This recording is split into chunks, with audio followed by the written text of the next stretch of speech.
خیر قتل کردن نفس گناه کبیره است، بله گناه کبیره است، اما در یک صورت گناه کبیره نیست، قتل نفس، که امروز زمین موضوع زیاد زمزمه میشه یا اوی است. یکی انتحار است، یکی استشهاد.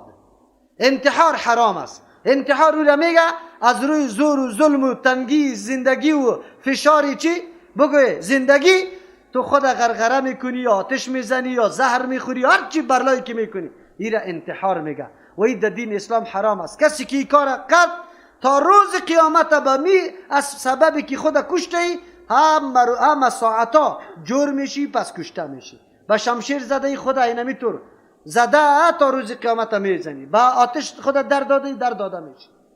یکی استشهاد است، طلب شهادت. طلب شهادت دو قسم است. یکی طلب شهادت است که مرگ از جانب دیگه است، تو میموری، در این شک و شبه نیست، نصی صریح وجود داره. در زمان صحابه خود پرتافته در جنگ پیش کرده خود برای ازی که از رسول الله پرسان کرد، گفت ما که کشته شدیم چی برای ما حاصل میشه؟ گفت جنت. خرما را منداخته و دویده. این خریدن مرگ بود، استشهاد بود، طلب شهادت بود. کلگی میدانست که دینمی انبویی من دیگه خلاصی ندارم.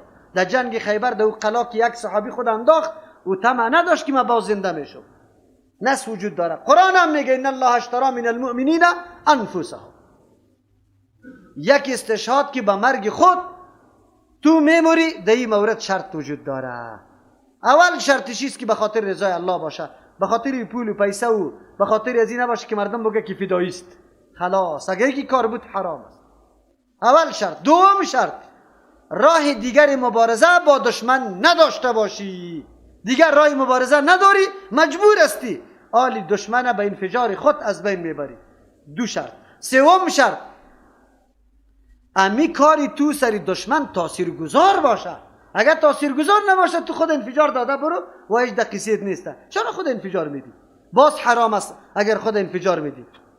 چهارم شرط، ضررش به مسلمان از فایدهش زیاد نباشه.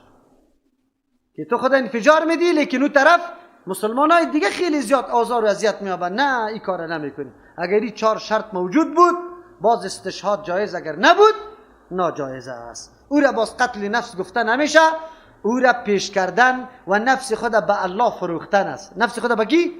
چرا؟ بخاطر مقصدت اعلای چیست؟ کلمت الله است که دین الله بالا شود. سبحان ربک رب العزة عما یصفون و سلام علی المرسلین والحمد لله رب العالمين. يا نفس إن لم تظفري لا تجزعي